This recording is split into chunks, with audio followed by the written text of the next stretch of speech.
고린도전서 3장 16절 한 절을 제가 한번 읽고 다시 여러분들이 함께 읽으시겠습니다. 너희가 하나님의 성전인 것과 하나님의 성령이 너희 안에 거하시는 것을 알지 못하느뇨.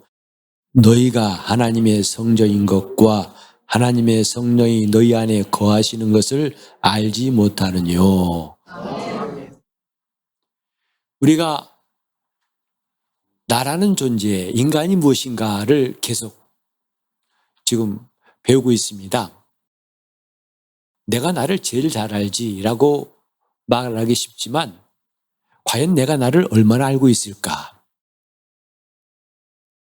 알고 있다 하더라도 너무 부분적으로 혹은 오해한 것도 적지 않을 거라 생각합니다.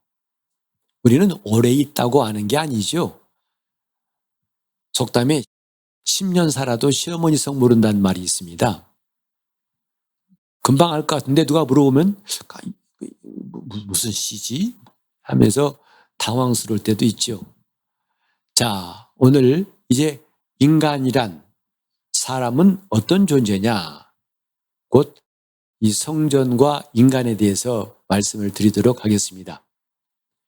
우리는 내가 삶 가운데에서 세 군데로 향하는 것을 우리는 알 수 있습니다. 첫째는 세상을 향하고 있는 나의 모습. 그래서 내 바깥과 관련되어 있는 것들, 즉 환경, 만난 사람들, 또 내가 경험한 사건들, 이런 것에 우리가 반응하는 것이 첫 번째지요. 아마 이게 거의 우리 삶의 과반, 어떤 사람은 대부분일 수 있을 것입니다. 그래서 뭘 먹었는지, 어디를 갔는지, 무엇을 하는지, 그때 놀랬다든지 기뻤다든지 또 좋았다든지 그다음에 배불렀다든지 여러 가지. 전부 다 뭐냐면 내 바깥의 이야기예요. 그걸 우리는 몸이라고 그랬죠. 몸은 이 바깥 세계, 곧 물질 세계와 관계하기 때문에 세계의식이라고 말했습니다. 그런가 하면 두 번째로는 내 자신에 대해서 생각하는 것이 있어요. 이것은 보통 사람들보다 조금 그냥 하루하루 삶에 매여 사는 사람보다는 조금 나은 거죠. 그래서 이 사람들은 좀 지성적인 사람이라고 합니다. 뭔가 생각이 다르고 좀 고상해 보인다 이런 말을 쓰게 되죠. 곧 인간이란 어떤 존재인가? 나는 왜 사는가? 지금까지는 다 바깥에 만난 사람 또 내 환경 또 하는 일들 그것이 주로 대상이었다면 이제 내 자신이 대상이 되는 것 자아 세계라고 하죠. 자아를 생각하는 거죠. 그리고 더 나아가서 저와 여러분이 거듭난 다음에 그리스도인으로서 우리는 하나님에 대한 생각을 하게 됩니다. 하나님이 누구신가? 과연 살아계신가? 나는 그를 믿고 의지하고 그분은 나에게 어떤 분인가? 그분은 나에게 내 삶 가운데 어떤 부분을 얼마만큼 나를 지배하고 계시고 나는 그분에게 나를 많이 맡기고 있는가? 이 문제에 관심 있는 것. 이 세 분야를 여러분이 이해하시겠죠? 사람은 이 세 분야를 느낄 수 있고 관계할 수 있고 또 이것 때문에 그 사람의 삶 자체가 참으로 많이 달라질 수가 있습니다. 여러분은 이 세 분야, 곧 몸 바깥의 세계, 그 다음에 나 자신에 대해서 그리고 하나님에 대해서 생각하는 것, 이 퍼센테이지를 아마 스스로 좀 매겨봤으면 좋겠어요. 내 삶 가운데에서 첫 번째는 몇 퍼센트 정도, 두 번째는 몇 퍼센트, 세 번째는 몇 퍼센트. 금방 찬송했듯이 내 마음의 주여 내 소망 되소서. 정말 밤이나 낮이나 주님 생각 참 우리는 이러면 얼마나 좋을까.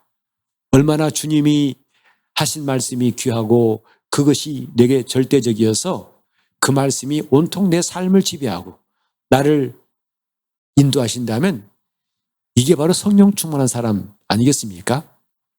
이게 믿음의 사람이라 생각합니다. 그 사람에게는 먼저 그의 나라와 의를 구한다는 것이 저 먼 이야기 아니라 그렇게 지금 살고 있는 바로 그 모습일 겁니다. 이렇게 사람은 원래 이 세 가지의 분야에 대해서 경험할 수 있는 존재로 하나님이 지으셨으니 곧 사람을 영과 혼과 몸이라고 하는 세 부분으로 하나님이 존재하게 하셨다. 그럼 몸이라는 존재, 혼이라는 존재, 그리고 영이라는 존재. 하나님을 상관할 수 있는, 하나님께 예배하고 하나님과 교제할 수 있는 영이라는 존재. 그리고 이제 나라는 존재를 깨닫고 나를 돌아보고 나에 대해서 많이 생각할 수 있고 자기를 발전시키려고 하는 그 또 하나의 존재. 그 다음에는 가장 저급한, 곧 내일 일도 모르는데 오늘만 그저 죽자 사자 살다가 어느 순간에 나 죽네 하고 떠나버리는 그런 육에 속한 사람 같은 이런 세 분야가 있는데 어디에 지금 많이 치우쳐 있고 많은 비중이 있느냐, 이게 따라서 그 사람에 대해 가치가 달라지고 그의 가치관이 달라질 수가 있죠.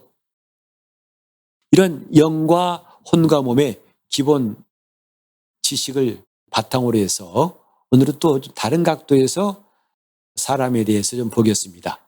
우리는 잘 아시는 대로 성전, 하나님 구약 성경을 통해서 성전에 대해서 말씀하신 것을 알고 있습니다. 성전은 하나님이 거하시는 집, 하나님을 모신 곳, 정확히 말하면 하나님의 이름을 두신 곳이라고 성경이 말하고 있습니다. 그래서 성전은 대개 이게 세 부분으로 말하고 있죠. 이게 동쪽을 향한 문, 동문이라고 하고 이 안에 바로 가면 번제단이라는 것이 있습니다. 제물을 잡아가지고 각을 뜨고 그 다음에 불태우고 화제 혹은 번제, 요제 드리는 또 전제를 드리는 제단이 있고 좀 더 지나면 여기 물두멍이 있어서 그래서 씻고 들어가게 되면 이게 두 개의 큰 방이 있습니다. 두 개의 방이 있어서 이 가운데는 휘장으로 나눠져 있고 이 안에 들어가자마자 여기에 이 방을 성소라고 하는데 여기에는 떡상이 있어서 이스라엘 12지파를 상징하는 떡 12개가 항상 진설되어 있고 그 다음에 여기에는 이제 감람유로 불을 피워서 항상 이 성소 안을 밝게 하는 기능을 하고 있습니다. 그리고 여기서 향을 피워가지고 계속 그 성소 안에 향이 피어지게 했는데 요한계시록 8장 3절 이하에는 이것이 성도들의 기도다. 향연이 하나님 보좌 앞으로 상달되더라 그랬죠. 그 다음에 이 휘장을 지나면 이곳에 지성소라는 곳이 있습니다. 그래서 여기는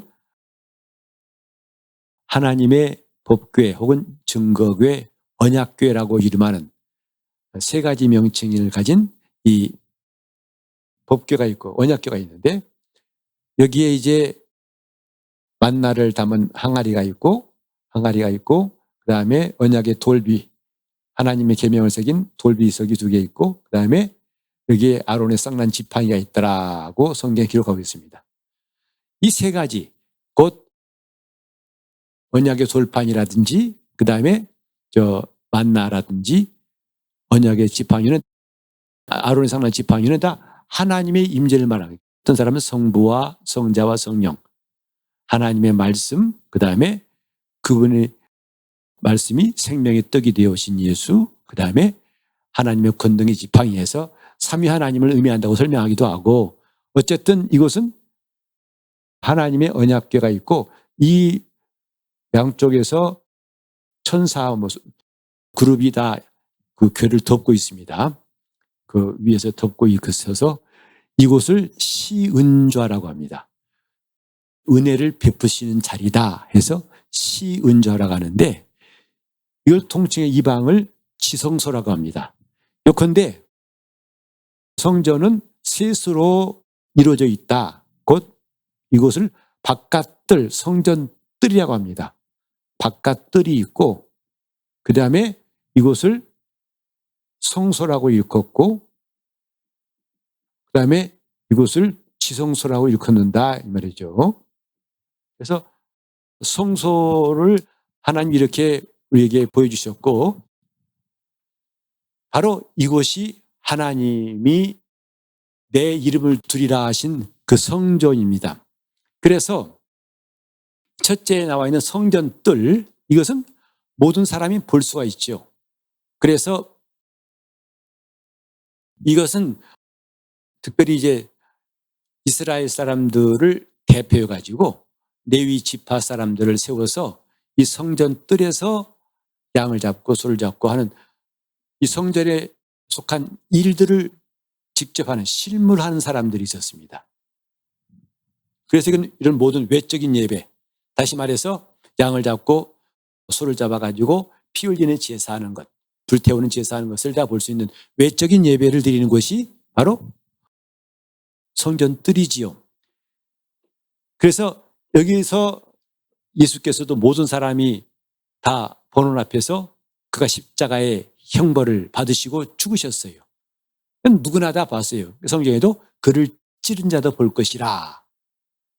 다 하나님께서 인류에게 구세주를 보여주신 것이죠. 바로 이분이라고. 그때 나는 못 봤다고 할 사람이 아무도 없을 만큼 감추지 않고 다 하나님이 보이셨다 이 말이에요. 성전뜰 같이. 그 다음에 저 안에 들어가면은 성소에는 훨씬 더 제한된 사람들이 거기서 일할 수 있습니다. 곧 제사장만이 이 성소에 들어가서 하나님을 섬기는 일을 할 수 있어요. 하나님을 섬기는 일은 아무나 하는 것이 아니라 레위인 가운데서도 제사장으로 기름 부음 받은 사람만 하게 되어 있습니다. 그래서 이들은 아까 말씀드린 대로 기름과 위향과 떡을 가지고 하나님 앞에서 바치고 봉사하는 것이죠. 즉 이들은 레위 사람보다 훨씬 가깝지만은 하나님과 아주 가까운 것은 아니죠. 왜냐하면 휘장으로 막혀있기 때문입니다. 그래서 휘장은 1년에 단 한 번만 열리는데 사람이 여는 게 아니고 하나님이 휘장을 열어주실 때만 그의 대제사장 한 사람이 들어가서 성소에서 하나님을 뵙습니다. 이게 바로 지성소예요. 지극히 거룩한 곳이다 이 말이거든요. 지성소란 말은. 그래서 하나님은 어디 계시냐? 지성소에 계신다 이 말이죠. 아까 우리 본문 읽었습니다만 너희가 하나님의 성전인 것과 할 때 성전은 이 셋 중에 뭘까요? 지성소란 뜻입니다. 너희는 하나님의 지성소다. 왜? 하나님의 성령이 너희 안에 거하시기 때문이다 라고 바울이 이야기한 것입니다. 그렇다면 오늘 이제 우리의 관심사는 뭐냐면 성소가 이런 것인데 이것과 인간은 매우 유사한 것이 있다는 것이 오늘의 내용이에요. 곧 사람과 성전은 매우 유사하다. 그래서 바울은 인간을 성전에 비유했다 이 말이에요. 단지 하나님이 내 안에 계시니까가 아니라 그 하나님이 계신 그 사람마저도 세 부분으로 되어 있다 이 말이죠. 성소가 세 부분으로 되어 있는 것처럼 인간도 하나님의 성전으로서 세 부분으로 되어 있다는 것이 오늘 우리가 알아야 할 핵심이 되겠습니다. 먼저 몸, 이 몸은 마치 바깥뜰에 해당된다 이 말이죠. 성전의 바깥뜰 같은 것으로 볼 수 있는데 몸은 모든 사람들이 볼 수 있는 생명을 가지고 있어요. 그래서 그 사람이 살았다 죽었다는 것은 자기만 아는 게 아니죠. 다 알아요. 그죠?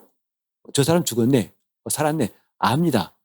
즉 모든 사람이 볼 수 있는 생명을 가지고 있고 이건 바깥 세계와 관계하고 있어요. 누구든 그 적어도 이 성전에서 일할 사람은 다 와서 여기서 섬길 수 있어요.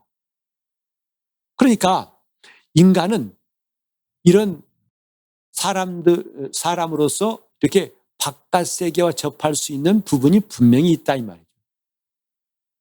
어떤 사람이 그때 조계종 불교 사찰 들어가가지고 막 사탄아 물러가라 해가지고 한번 소란 핀 적이 있어요. 기독교인이라면서. 그리고 학교에다가 자기 자식이 다니는 학교에다가 무슨 동상 만들어 놨다고 그걸 또 부셔가지고 그때 한참 물의를 일으킨 적이 있습니다. 왜 내 아들 다니는 학교에 우상 세워놨냐고. 하나님 말씀이 우상은 가증하다 있고 부시라고 있기 때문에 했다는 것인데, 그건 좀 복음을 오해한 거지요. 오늘 우리는요, 이렇게 우리가 종교가 다른 사람들이 있다 할지라도 그렇게 그들을 적대시할 이유가 없고 또 타부시할 이유가 없습니다. 그건 지극히 구약적인 시각에서 갇혀있는 사람이라 할 수 있어요. 이제 하나님께서 구약 때에는 오늘날 같이 성령께서 우리 안에 직접 들어오시기 전까지였기 때문에 하나님께서 하나의 비유로서 눈에 보이는 성전을 지어놓고 여기서 나를 섬기라고 하셨지만 예수님 말씀하셨죠. 이 성전은 헐라. 왜냐하면 이것은 온전한 것이 올 때까지 잠깐 동안 있던 것이기 때문에 온전한 자가 왔을 때는 헐려야 된다. 그림자라는 것은 실체 앞에서는 아무 의미가 없는 거 아니겠어요? 그림자에 색깔이 있습니까? 모양이, 그 사람의 눈이 보입니까? 그림자에 무슨 손길을 느낄 수 있습니까? 그림자는 그림자일 뿐이잖아요. 실체가 없다 이 말이죠.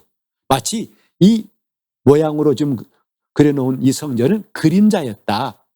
참 성전은 예수 그리스도시고, 그 다음에 그분을 모신 그 성도의 심령을 하나님은 지성소라고 인정하시고 그 안에 거하신 것이다 이 말이죠.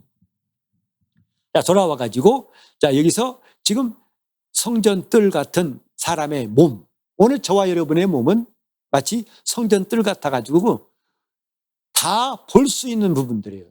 누구나 다 나를 볼 수 있는 부분들이죠. 내가 무슨 일을 하고 있고 어떤 사람이고 또 어떤 성격인지를 다 이 몸을 통해서 사람들에게 보일 수 있어요. 그래서 착한 행실이라는 것은 이 성전 뜰을 통해서 하나님이 우리에게 원하시는 모습들이에요. 너희는 내 성격을, 내가 준 은사를, 나의 뜻을 이제는 표현해다오, 드러내다오. 복음은 감추는 게 아니라 이제는 전파하는 것이라고 했어요. 그것을 나타내라. 그래서 기독교는 아까처럼 무슨 금을 그어놓고 들어오지 마라 저건 부정한 것이고 아니라 우리는 세상을 향해서 들어가야 돼요.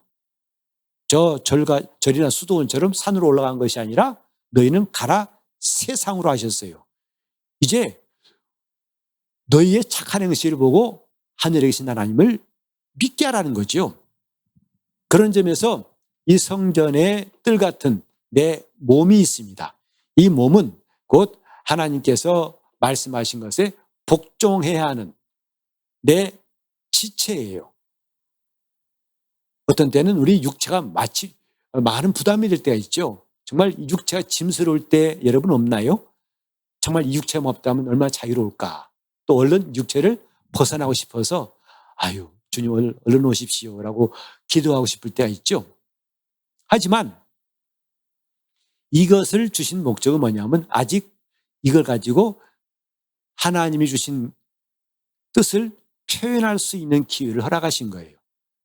우린 육체에 있으니까 복음을 전할 수 있죠. 가르칠 수 있고 들을 수 있고 배울 수 있고 알 수 있고 또 깨닫고 따를 수 있지 않습니까? 요즘 같은 경우는 이제 그 사람은 죽었어도 동영상이 있어서 나중에 듣기도 합니다만 그러나 살아있는 그 사람의 소리 듣는 것 같겠습니까? 어쨌든 이 육체라는 것은 성전 뜰과 같다. 그래서 이건 하나님의 모든 명령에 절대로 복종해야 할 그런 의무가 있죠. 그 다음에 두 번째로는 이제 이 육체 안에 있는, 몸 안에 있는 혼이 있다 이 말이죠. 혼은 뭐냐 하면 인간의 내면 생활을 구성하는 것이죠. 나라는 존재, 눈에는 안 보이지만 분명히 존재하고 있어요. 나의 지성과 감정과 의지가 지금 몸에 둘러싸여 있는 게 사람이에요. 그래서 그 사람의 인격, 사실 몸을 통해 드러나는 것은 일부분입니다. 그 사람이 어떤 사람인가를 알아보는 것, 우리는 때때로 내가 짐작했던 것과 달라가지고 당황할 때가 많지 않습니까? 이런 사람이었구나. 왜? 다 안 드러나요. 왜? 쌓여있기 때문에. 뭐에 쌓여있을까요? 몸에 쌓여 있어요. 그러면 쌓여있는 그 안에 속에 뭐가 있길래요? 혼이 있다 이 말이에요. 그 사람의 감정이 있고, 그 다음에 치성이, 이성이 있고, 그 사람의 의지가 있어요. 그 뜻이 있어요. 그가 하려는 뜻, 고집스럽단 말은 뭐냐면 뜻을 굽히지 않는 거죠. 무조건 안 굽힙니다. 자기의 소신이 있으면 안 굽히죠. 그러면 참 고집스럽네. 그런 것이 성격이 어디 있냐면 몸 안에 있다 이 말이죠. 혼이에요. 이 혼에 있는 요소들이 적지 않습니다. 매우 중요한 것입니다. 그래서 이것이 그 사람의 성격을 대표하고 있어요. 그 사람의 색깔을 대표하고 있다 이 말이죠. 그 사람이 어떤 사람이냐? 전부 다 이 성서와 같은 인간의 혼에 해당한 부분이다 이 말이죠. 그런데 너무 또 여기에 빠져버린 사람들은 더 앞으로 나가지 못해요. 즉 영적인 분야에, 영적인 데에 막혀버린다 이 말이죠. 자주 거명해서 미안한데 바리새인이 바로 그런 사람들이죠. 그들은 하나님 앞에서 지체계까지 왔습니다. 성전에서 하나님의 말씀 순종하고 섬기지만 거의 지체계로 왔는데 저 휘장을 못 넘어간 사람들이죠. 니고데모가 그런 사람이 있지 않습니까? 예수 앞에 와가지고 정말 그는 누구보다도 예수를 잘 지성으로 알았어요. 그 감성으로도 느꼈어요. 대단한 분이다. 그래 고백했지 않습니까? 당신은 하나님께로부터 온 분임을 우리는 압니다. 그랬어요. 대부분 바리새인들은 예수를 배척했는데 니고데모는 예외였습니다. 왜? 그는 뭔가 느낌이 달랐다 이 말이죠. 예수를 보고. 그래서 이분은 보통 분이 아니야. 그래서 밤중에 몰래 찾아와서 비밀 인터뷰한 게 아니겠습니까? 하지만 그 한계를 못 넘었어요. 곧 자기라는 벽을 못 넘은 거죠. 여러분 유명한 그 마가복음 10장에도 사두개 청년의 이야기를 기억하실 겁니다. 그가 어렸을 때부터 하나님 말씀을 지켰어요. 주님은 그를 매우 기쁘게 보셨기 때문에 그를 사랑하사 가라사대 하시면서 한 가지 부족한 것이 있는데 네 소유를 다 팔아 가난한 사람을 나눠줘라. 그리하면 하늘에 보호가 있을 것이다. 그리고 나를 쫓으라 하고 말씀하셨을 때 그는 더 이상 갈 수가 없었어요. 뭐죠? 자아를 넘어서지 못한 것이다 이 말이죠. 혼의 수준을 못 넘어간 거예요. 또 여러분 잘 아시는 대로 베드로가 주님 앞에서 나는 주와 함께 옥에도 가고 또 죽는 데도 함께 하겠습니다. 그건 베드로가 허풍 떠는 게 아니었어요. 결코 그는 거짓말이 아닙니다. 저는 그렇게 믿어요. 그러나 막상 예수님이 잡히시다 보니까 동료들은 도망가다 보니까 자기를 알아본 여종한테 그는 급격히 부인했죠. 나 몰라. 난 저 사람 몰라. 난 모르는 사람이야. 맹세하지. 그래서 예수를 저주하며 맹세하며 부인하더라 그랬어요. 이것이 어떻게 가능한가? 가능하죠. 오늘날도 예수를 따라간다 하지만 자아의 수준을 못 넘어서면 그럴 수가 있고 그럴 수밖에 없어요. 우린 이것을 전혀 정말 혼란스럽지 않게 했으면 좋겠어요. 지금 우리가 예수 믿는 사람이라 하지만 내가 이 자아의 수준을 못 넘어간다면 이런 문제가 얼마든지 되풀이될 수 있어요. 그래서 예수님 말씀하셨죠. 나를 따라오려거든 자기를 부인해라. 자기 십자가를 져라. 이 말이 뭐냐면 자아를 초월하라는 거예요. 어떻게? 영의 사람이 되라는 거죠. 영적인 사람이 안 되면 비슷하게 따라온 것 같지만 결국은 내 길로 갈 것이다. 그거예요. 처음에는 비슷하게 시작했지만 결국은 너는 내 길로 갈 것이다. 마치 고무줄 같이 쫙 내렸을 때는 길어 보이잖아요. 놓으면은 탕 돌아가 버려요. 그거 같은 겁니다. 그래서 우리가 지금 조심해야 할 것은 육신의 죄뿐만 아니라 육신의 의마저도 우리는 부인해야 한다 이 말이죠. 그래서 주님은 종은 어떤 사람이라고 했죠? 예수님이 친히 말씀하셨어요. 종은 이런 사람이다. 곧 주인 시킨 대로 하루 종일 밭에가 일하고 돌아왔을 때 그때 주인이 수고했다 쉬어라. 아니죠. 내 저녁 식사를 준비해라. 그리고 준비한 다음에 내가 먹을 동안 내 배 나를 돌보고 내가 필요한 게 있으면 또 도와주라. 아니 하루 종일 요즘에 일하시는 분들처럼 하루 종일 일하고 또 집안에 와 가사 일을 또 합니다. 그러니 짜증나고 힘들죠. 그래서 요즘에 이제 남녀가 함께 남편과 아내가 함께 가사 일도 분담하자는 것이 거의 이제는 뭐 보편적인 가치가 되어버렸어요. 안 그런 사람은 거의 살기 힘들다면서요. 쫓겨난다면서요. 집안이 위태하십니까? 그런 지경이라고요.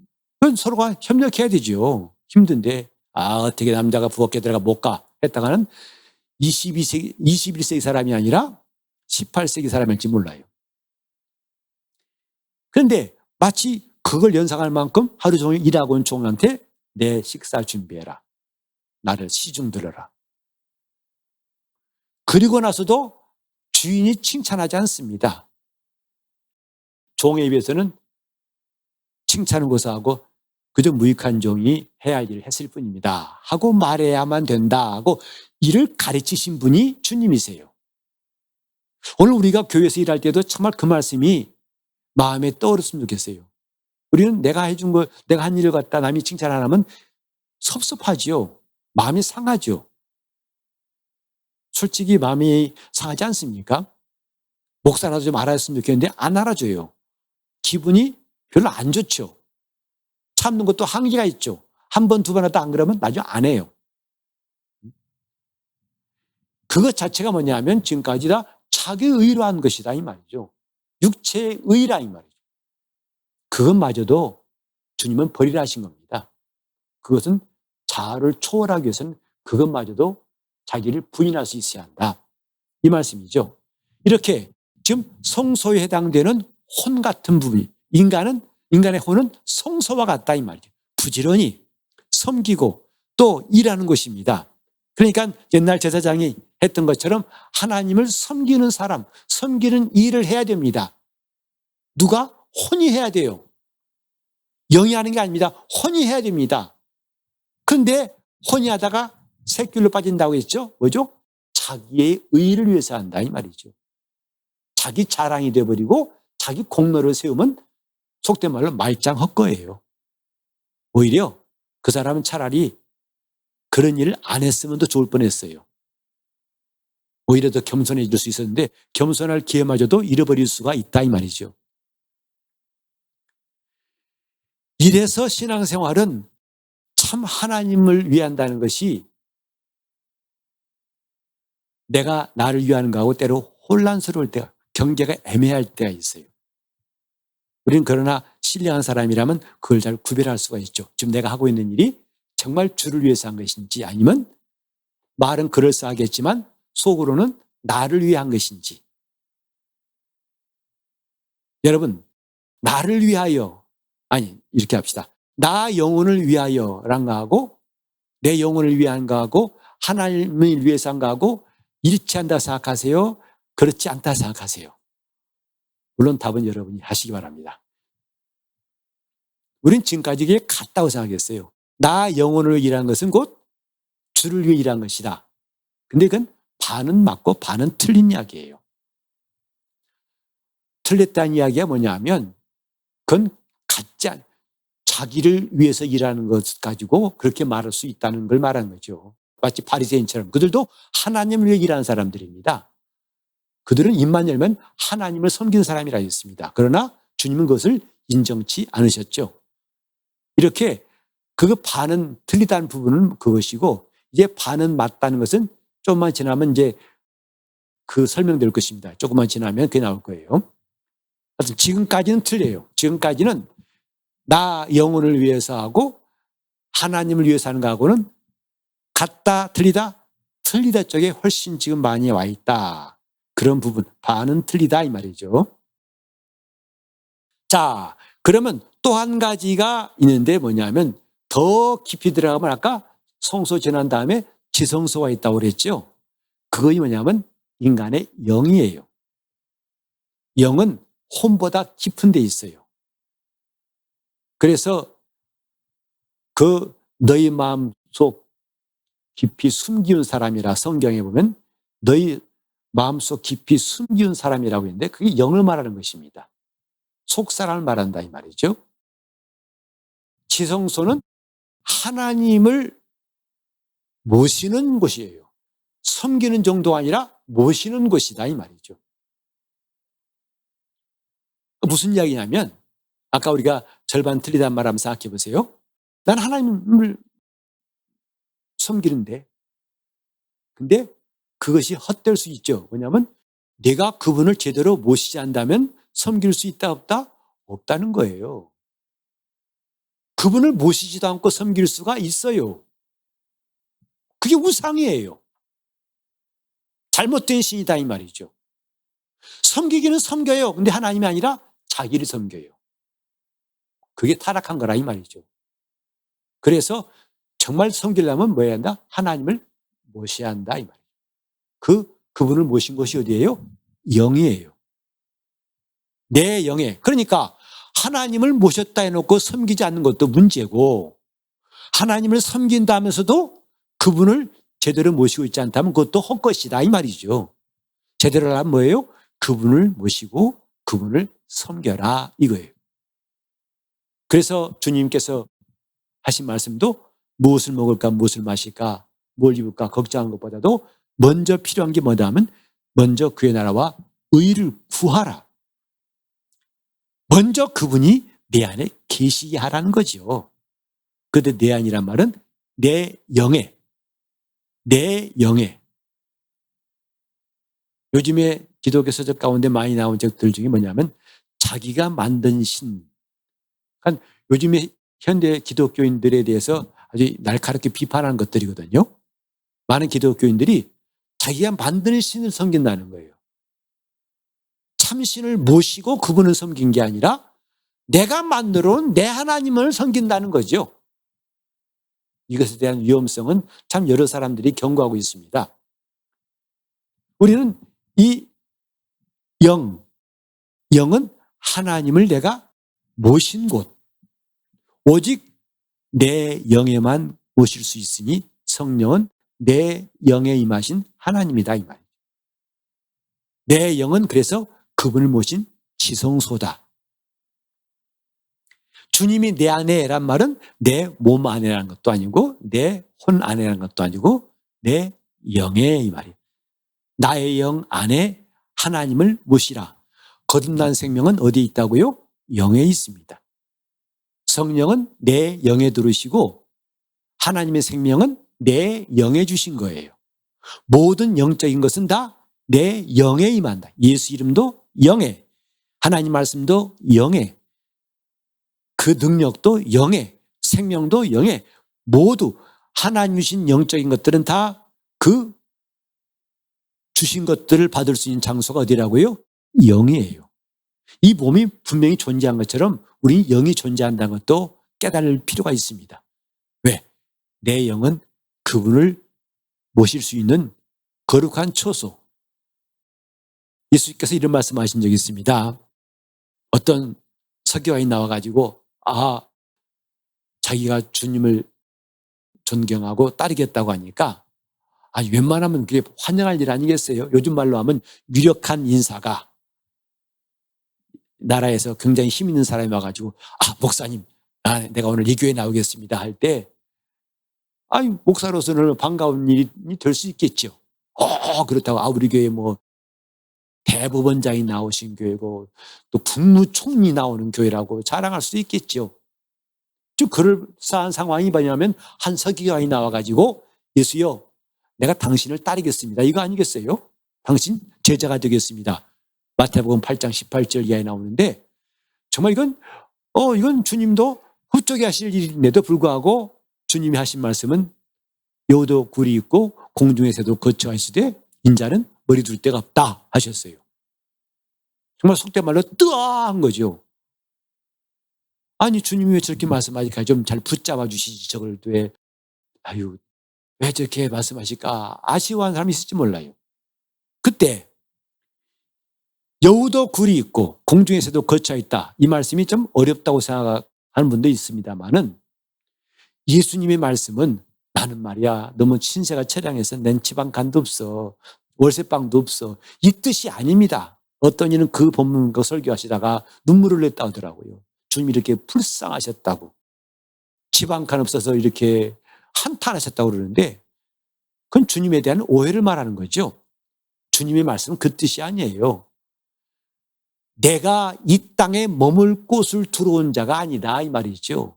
공중의 새도 이 땅에 머물 곳이 있어요. 왜? 이 땅에서 나서 이 땅에 살다 이 땅에 죽기 때문에 이게 홈그라운드예요. 또 여우도 굴이 있어요. 왜? 이것이 자기 고향이에요. 자기 터전이에요. 그러나 인자는 머리둘 곳이 없다. 그분은 이 땅에서 나신 분이 아니죠. 하늘로부터 오신 분이고 이 땅에 정착하러 오신 분이 아니고 그분은 이 땅에 그분이 받으신 뜻을 순종하고 역사하시려고 오시고 일 마친 다음에 그는 곧 떠나셨어요. 그분이 이 땅에 거하실 처소가 없다는 뜻을 오해하지 마세요. 불쌍하다는 뜻이 아닙니다. 그분이 머리를 두실 곳이 없다. 그분이 머무실 곳이 없다는 거죠. 세상에 어떤 번지수도 그 어떤 대통령이나 왕의 궁도 예수님을 모실 만한 그런 것이 못 됩니다. 다만 주님은 이 땅에서도 예수의 피가 뿌려진 거룩한 성도의 심령, 성령이 임하셔서 거듭난 심령은 주님이 거할 처소로 삼으셨으니 이게 성도의 지성소라 이 말이죠. 이 가치를 깨달으라는 거죠. 주님이 자기의 거처로 삼으신 가치를 깨달으라는 겁니다. 그게 영이에요. 우리가 성전이다. 그것은 괜히 쓸데없는 턱없는 자랑, 자존감이 아니라 정말 이유가 있는 자존감입니다. 나는 하나님이 자기의 이름을 두시고 주님이 그 처소를 마련하려고 처소로 점 찍어 놓으시고 지정하신 내 영이다. 나는 그런 사람이다. 이 뜻입니다. 그래서 성도는 이 땅에서 숨을 거두어도 더 이상 이 땅에서 방황하지 않고 바로 주님 계신 곳에 그를 옮겨버리시는 거예요. 이미 그의 신분이 하늘에 속한 자이기 때문에 하나님이 이 땅에 섞어두지 않고 거룩한 자로 썩음을 당치 않게 하시려고 옮겨버리시는 거예요. 왜? 이미 우리 영이 거룩한 지성소가 되어서 하나님의 것으로 만드셨기 때문입니다. 이런 영광을 몸도 아니고 혼도 아니고 내 영이 받은 것이다. 이게 참 중요한 거죠. 그러니까 가장 높으신 분이 거하시는 은밀한 곳, 저 지성소는 아무나 볼 수가 없어요. 1년에 단 한 번 허락받은 대제사장만 갈 수 있는 곳. 만약에 그 말씀을 어기고 두고 들었다면 바로 죽습니다. 그만큼 이건 하나님이 지극히 거룩하게 구별하신 곳, 은밀한 곳이에요. 사람이 찾을 수 없는 곳이다 이 말이에요. 접근할 수 없는 곳이다 이 말이죠. 오늘 저와 여러분 속에 그런 처소 있다는 것 좀 인정합시다. 나는 하나님의 처소, 인자가 머리둘 곳을 정하신 그런 처소가 되었다고 인정하라 이 말이죠. 그게 예수 이름을 가진 사람들 아니겠습니까? 그 이름이 있기 때문에 내가 담대한 것이고 그 이름이 있기 때문에 환난이나 핍박이나 적신이나 기근이나 칼이나 위험이나 높음이나 깊음이나 천사들이나 어떤 피조물일지라도 우리를 그리스도 안에 있는 하나님 사랑해서 결단코 끊을 수 없으리라고 담대히 말하고 세상을 이기는 성도가 될 수 있다 이 말이죠.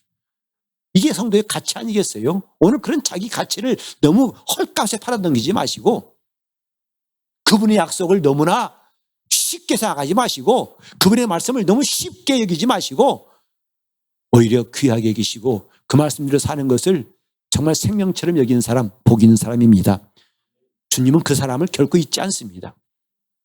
그 사람을 이렇게 코로나 시대라고 해서 믿음이 혼탁해지고 정신없다 해서 하나님도 정신없다고 생각하십니까? 천만의 말씀입니다. 그분은 똑똑히 기억하십니다.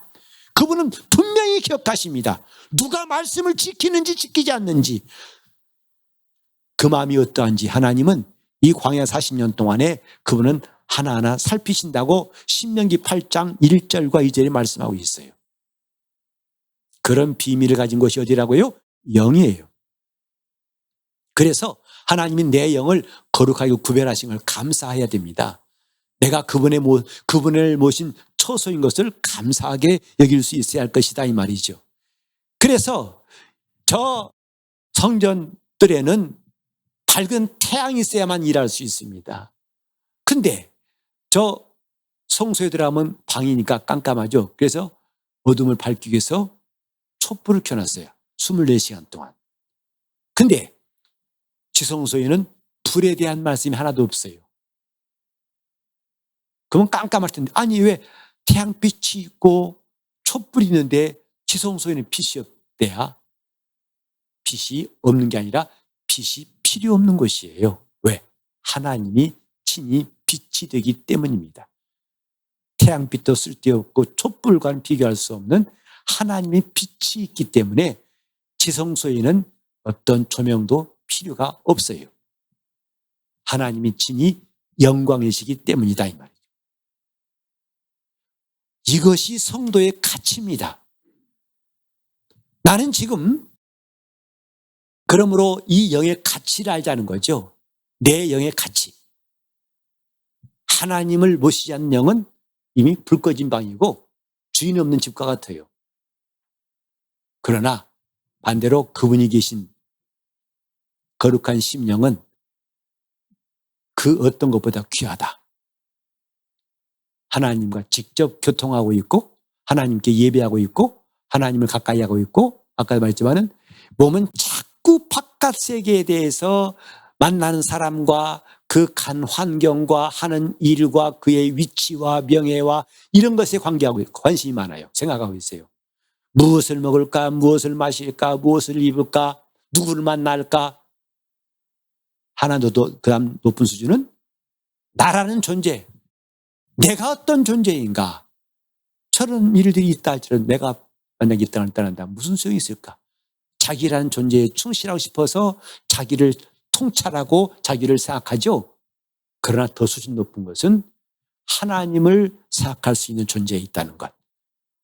어떻게? 아예 그분을 모시고 살면서 그분과 또 하루에 한두 번 면회한 게 아니라 수시로 항상 교제하면서 그분께 배우고 그분을 의지하고 그분께 예배하고 그분을 가까이 하고 그분께 기도하고 그분을 생각하고 이런 신령한 사람들은 요소가 어디에 있다? 영에 있다 이 말이죠. 그 사람의 하나님 보실 때 그의 참 가치는 그 영에 생명이 있는가 없는가로 판단하신 겁니다. 그 혼적으로 그가 얼마나 높은 사람 관계없어요. 하나님 관심 없어요. 비록 그가 보잘것없는 사람일지라도 그 영의 독생자의 이름 예수의 생명인 사람은 하나님은 존귀히 여기시고 그가 하늘의 상속자가 되게 하실 것이나 이 땅의 모든 것을 가진 사람이라 할지라도 그 영에 예수가 없다면 그 사람은 가장 무가치한 자로 여기시는 것이다 이 말이죠. 오늘 자기 영혼의 가치를 깨달을 수 있기를 예수 이름으로 축원합니다. 내 영의 수준을 떨어뜨리지 마시고 이 영의 수준을 혼적인 것으로 떨어뜨리지 마시고 아예 더 몸의 수준으로 떨어뜨리는 어리석은 자 되지 마시고 내 영이 신령한 하나님의 수준 하나님이 내 주신 이 생명을 맛보고 살고 이 생명의 말씀으로 이 신령한 사람으로 살려고 결심할 수 있기를 예수 이름으로 축원합니다. 기도하실 때 주님 내 영혼이 신령한 성도로 주님을 모시고 하늘의 생명으로 내 영의 가치를 알고 주님의 초소화된 이 기쁨과 감격으로 주님을 모셔 살 수 있도록 통성으로 기도하시겠습니다. 하나님 아버지 우리가 주님 앞에서 거룩한 성도로 살게 도와주시고 내 심령이 얼마나 귀한 신분인가를 한 사람도 잊지 않고 이거를 버리지 않게 도와주셔서 우리 주님도 귀히 여기시는 성도가 되게 하여 주옵소서. 땅에 있는 성도는 존귀한 자라 하셨사오니 하나님 아버지 이 존귀를 거룩한 것을 계획해 주지 않듯이 함부로 버리지 않게 도와주시옵시고 신령한 사람으로 살려 하는 간절한 소원을 날마다 허락해 주시옵시고 그래서 우리 주님 말씀과 기도로 살면서 구원받을 만한 믿음이 항상 우리 속에 차고 넘치도록 인도해 주심으로 승리하고 또 영원히 힘을 얻고 하나님의 사람으로 성장하며 기쁨과 부요가 넘치는 우리 삶이 될 수 있도록 세상을 넉넉히 이기는 성도로 살아갈 수 있도록 예수 그리스도께서 머리를 두신 거룩한 초소로 살 수 있도록 인도하여 주시옵소서. 예수 이름 받들어 기도를 드리옵나이다.